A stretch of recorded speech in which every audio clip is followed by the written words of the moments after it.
right, Meg, we're going to really set the scene, right? Ready? Picture an eerie, ambient music that's fading in right now. Okay.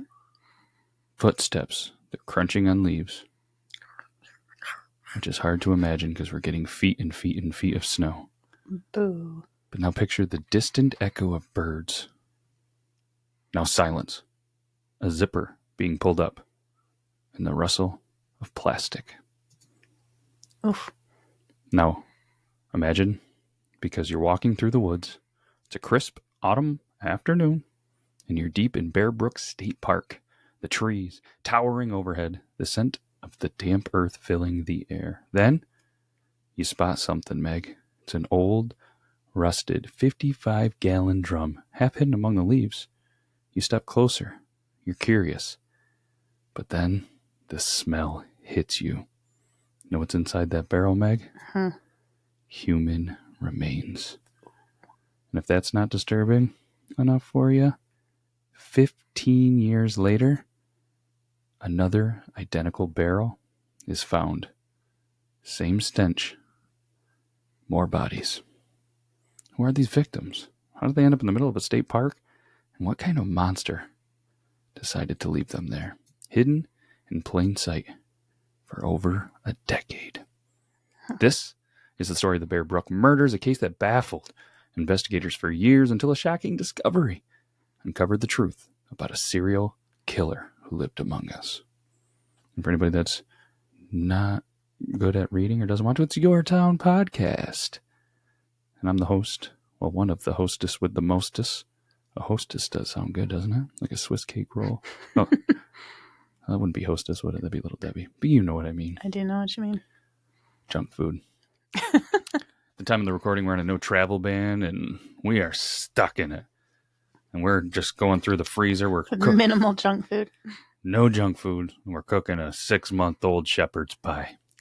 It's been frozen. So if we're not around in a couple of days, it got us. It was hiding in plain That's sight. Scary. Maybe I'm going to skip lunch. Bear Brook. Have you ever heard of it? Been to it? No, but kind of. I feel like I know this story. Really? I feel like I've heard it.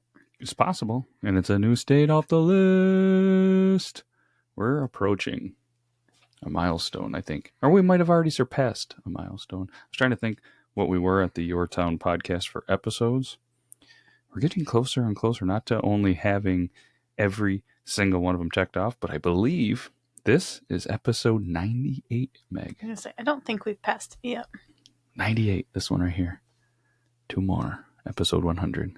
Will you be on camera for episode 100? No. We tried. Will I bring some sound effect props? Maybe. Ooh, let me guess. A train. No, maybe. So we're going to have a train in episode 100. But if you have any recommendations for the big 100, let us know in the comments. What do you think? Should we jump back into the deep shadows of Bear Brook, located in New Hampshire? I think we only have like 3 states left that we have yet to do. Obviously, a couple of repeat ones. New York heavy, because that's where we're from. All right, let's figure out these secrets that were buried in the forest that refuse to stay hidden. So the Bear Brook murders, they're also known as the Allenstown Four, and which actually refers to the discovery of 4 female murder victims whose remains were found in Bear Brook State Park in Allentown, New Hampshire. And as always, viewer and listener discretion is advised in case there's some details that are disturbing. But the first 2 victims were uncovered in 1985, then another 2 in 2000. Wow. All inside 55-gallon drums. That's a spread. Right? 15 years. The year I was born to the year I almost graduated.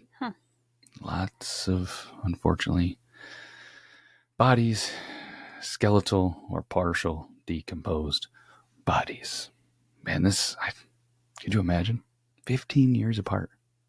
They find them. Investigators, they determined that they had likely died somewhere between 1977 and 1981. And for years, the case remained a cold mystery. But in 2017, investigators finally linked the killings to Peter Rasmussen, a serial killer and conman who operated under multiple aliases. I feel like we've had Rasmussen on the show before. Haven't we? Maybe. The name sounds so familiar. Hmm. I'm going to check here. Let's look through the notes real quick here. Oh, yes. So episode 46, we talked about the death of Sherry Rasmussen. Mm. And this is Peter Rasmussen. Sherry Terry? Terry. Interesting. If you guys want to, and if I remember, right here, I'll put in the link to the description, which is kind of weird, Meg, because you know when that episode aired? February 21st. This is releasing February 17th, and that was unplanned.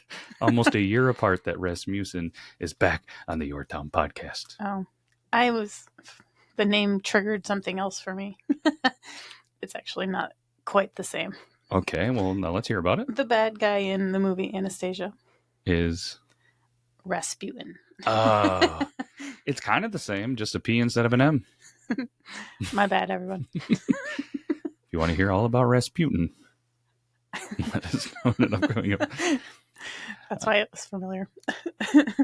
It is interesting. It is pretty close. Moving on. So we're in 2017, and thankfully, this has been kind of a common theme in a lot of our episodes. We're getting older now, and a lot of the cases that we're covering are getting new evidence, and technology is always evolving. So they were able to get DNA analysis that confirmed that Rasmussen was the biological father of one of the victims, a 2 to 4 year old girl found in the barrels. Oh. Rasmussen is also suspected in several other murders and disappearances, including that of Denise Bowden. Denise Bowden? Why would they just spell it like that? That's how you spell bow. Beaudin. Bowden. Bow. An arrow. B-O dubs. Anyways, sorry about it, Denise. It was his girlfriend at the time, vanished in 1981, and he was ultimately convicted for the 2000 murder of Yoon Jun, his then wife, and died in prison in 2010. Sorry, he died in 2019. A major breakthrough was announced with 3 biologically related victims who were identified as, this is a kind of fun name, Marilise Elizabeth Honeychurch and her 2 daughters, Mary Elizabeth Vaughn and Sarah Lynn McWaters. They were last seen November 1978. It's believed that Rasmussen murdered them between 78 and 81.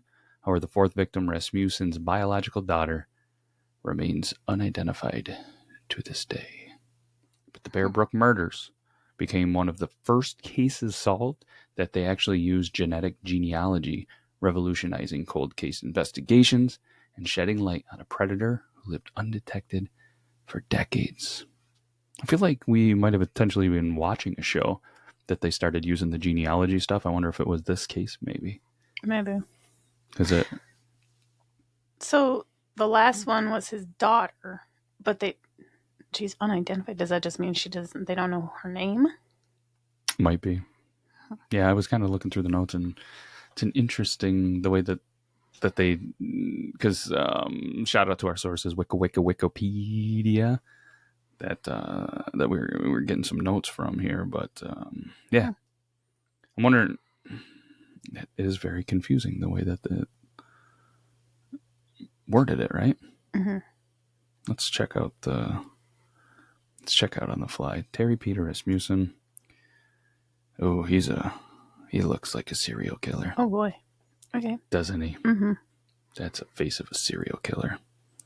Unbelievable. He was actually born in Denver, Colorado.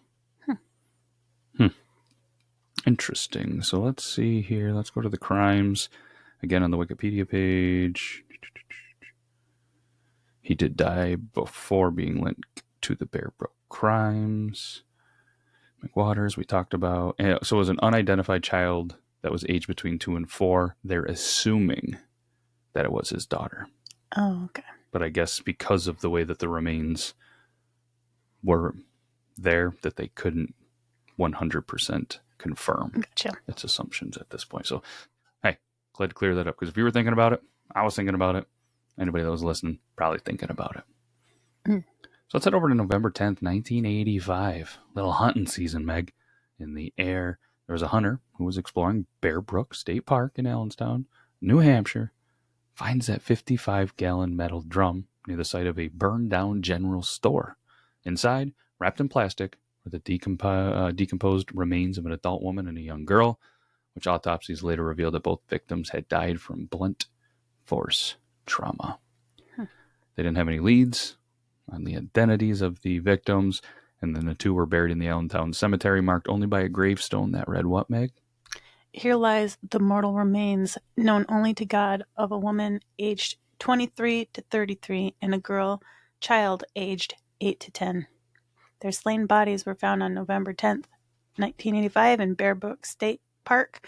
May their souls find peace in God's loving care. That is heartbreaking, isn't it? No names, no birthdays, death days, just who are these people? Man, that's terrible. I don't like that. I don't like that at all. So for nearly 15 years, Meg, the case, it remained at a standstill. Then all of a sudden, May 9th, 2000, the second 55-gallon drum was discovered just 100 yards away from the first. 100 yards away, there's another barrel. How was it not discovered the first time? That's what a lot of people are left wondering. And what's crazy is, too, because they found two more young girls, their remains in a similar condition to those found in 85, but obviously 15 years later, 15 more years of decay.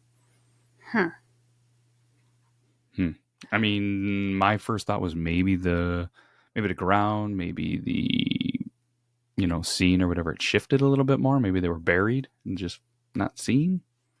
But I have to imagine, too, in 85, you're coming across a barrel full of bodies. You're probably not expecting a second one. Maybe you're just like, I have to imagine they did a quick look-see around, right? You would think. In your burned general store.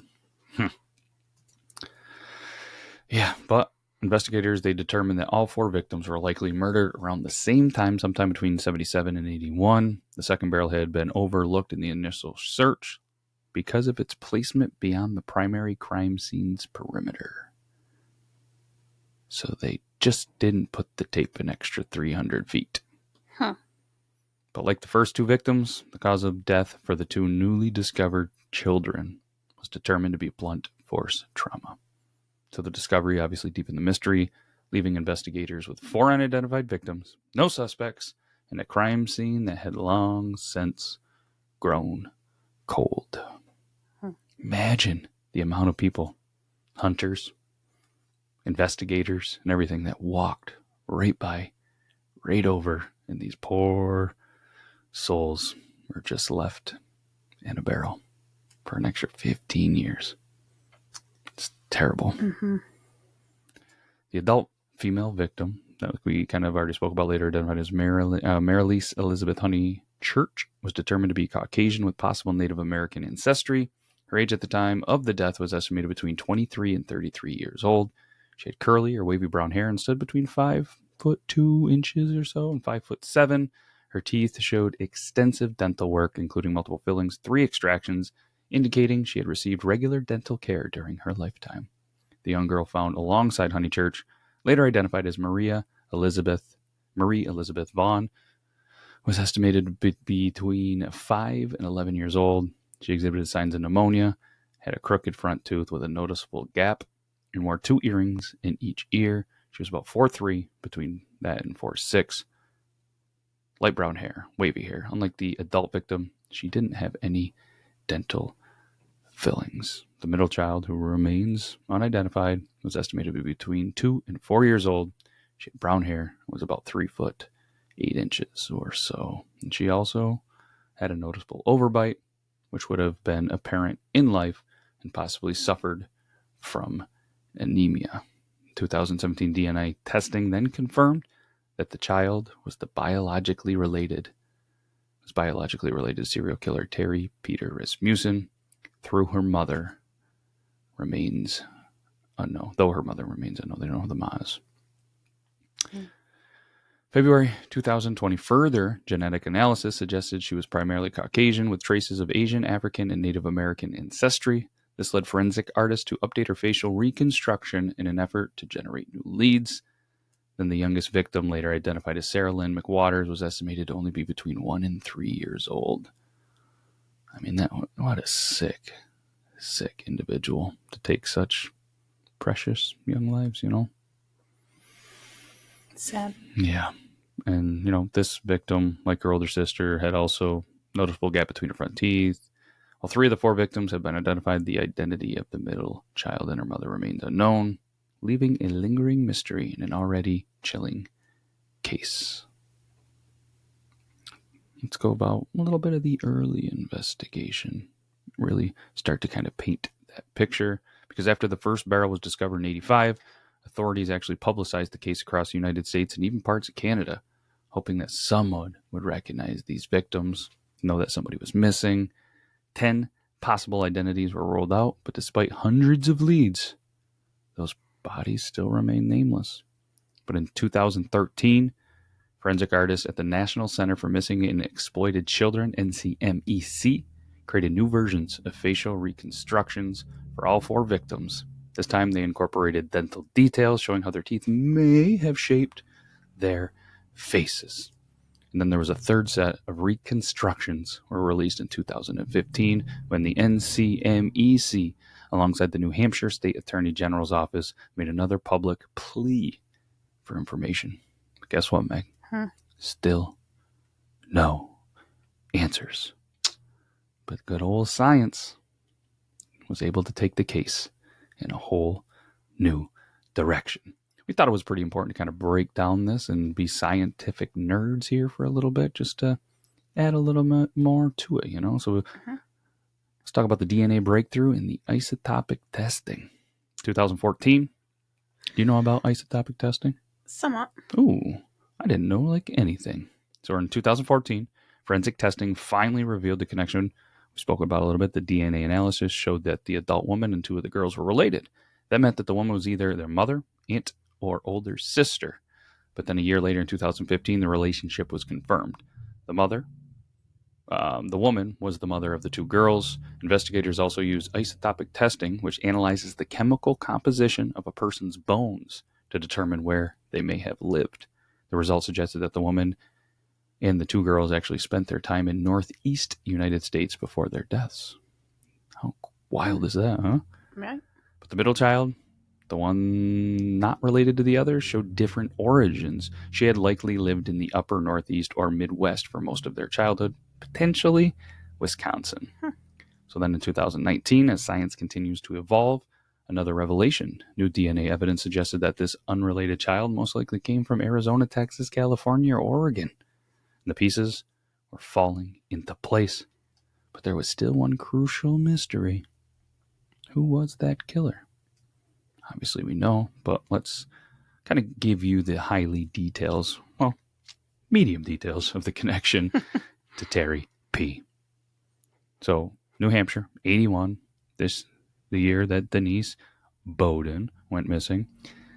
She actually lived in Manchester, New Hampshire, where her young daughter and her then boyfriend, a man who went by the name of Robert Bob Evans. Except that wasn't his real name. Because years later, authorities learned that Bob was actually Terry, a chameleon-like serial killer who assumed multiple identities as he moved from place to place, leaving a wake of victims behind him. Isn't there a restaurant called Bob Evans? There is. Weird. Nobody caught on to that, huh? I did as soon as you said it. Well, I'm me and you. I said it, but I'm just saying, like, I wonder when Bob Evans the first one was open. Any guesses? I'm gonna say 92. The first Bob Evans restaurant was actually called the Sausage Shop. Good little mix-up, which opened in 1962 on the Bob Evans Farms in Rio Grande, Ohio. When did it switch to Bob Evans? And the Sausage Shop. Wow. What an interesting name. What a weird change of name. Vastly different. We're not gonna go here as the Sausage Shop anymore. We're gonna go ahead and switch that over to Bob Evans. And here's actually a picture of the Sausage Shop in 62. I think the Bob Evans buildings are red too.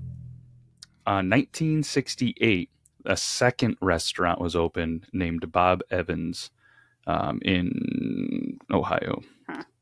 Then 71, it was the first annual Bob Evans Farm Festival. 86, Bob Evans actually retired from the company. I was way off. Way off. Oh, Bob passed away in 2007. It looks like you'd own a good restaurant. I agree. You ever eat at a Bob Evans? I have. Oh, was it pretty good? Yeah. It's kind of like a Cracker Barrel. Kind of. Yeah. A little more country, I think. Yeehaw. A little more. It's less shoppy. Mm-hmm. Okay, 1986. Less shoppy. Rasmussen had abandoned Denise's daughter at a California campground, leaving her in the care of strangers. She was placed in foster care. When authorities later investigated, a DNA test confirmed that Rasmussen was not her biological father. It's like an episode of Jerry Springer. What? Your cowboy came out. I reckon. 2003, Rasmussen, now using yet another alias, Curtis Kimball, was arrested and convicted for the murder of his then-wife, Moon Soon Jun, in California. He died in prison, like we already said, in 2010. Took a lot of those dark secrets with him. But again, the story wasn't over because of the genealogy changes, and it changed everything. Dun, dun, dun. There it is. Felt right. It did. I like it. Well played. Some people use a soundboard. We do our own sound effects up in these parts. 2016, Detective Peter Headley and genetic genealogist Barbara Ray Venter began using a new brand of a technique called genetic genealogy to track Rasmussen's origins and his potential victims. By June 2017, their work confirmed Rasmussen's true identity through a DNA sample from one of his adult children. And that's when the investigators made the connection. Rasmussen was the biological father of the unidentified middle child found in Bear Brook. So then the discovery officially tied him to the murders. Huh. I just don't get Bob, Curtis, Thomas. Ugh. And obviously, for decades, the Allenstown Four were nameless. But thanks to all of these breakthroughs in the 2019 area, they were able to change that. Rebecca Heath, a librarian and web sleuth, was scouring Ancestry.com when she stumbled across a 1999 post from a man searching for his half-sister, Sarah. Sarah was born in California, and her mother was named Marilise Honeychurch. That name stopped Heath in her tracks. She'd seen it before while researching missing persons cases. Her instincts were right. So on June 6, 2019, authorities held a press conference confirming that the adult woman was Marilise Elizabeth Honeychurch, who was born in 1952. And then obviously the two related girls, Marie Elizabeth Vaughn, born in 71, and Sarah Lynn McWaters, born in 77. All three victims went missing Thanksgiving of 1978 after Honeychurch left her family following an argument. They had been seen, and they had been with Rasmussen ever since. But the middle child, Rasmussen's biological daughter, just, I don't know. Don't like it. Don't like it at all. Let's wrap this up. The Bear Brook murders, they changed everything. They showed the power of forensic DNA analysis and genetic genealogy, tools that would later be used to actually catch the Golden State Killer and solve countless of other cold cases. All three of the four victims have their names back. There's still one little girl without an identity, a victim of her father's monstrous crimes. Investigators continue to search for answers, and perhaps one day we'll learn who she was and who her mother might be. But for now, Bear Brook remains a haunting reminder of how long the past can stay buried until the truth finally comes to light. Man, I hope they've at least given a little bit of closure. Yeah. I have to imagine knowing old Bob Evans, Curtis, Rasmussen, whatever. He probably killed the mother too. Mm-hmm. Unbelievable.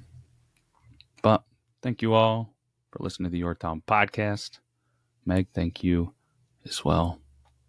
It's been fun. Mm-hmm. Let's go eat some 6-month-old shepherd's pie and hot tub and hope we have power to binge watch some shows. For the record, it's not homemade.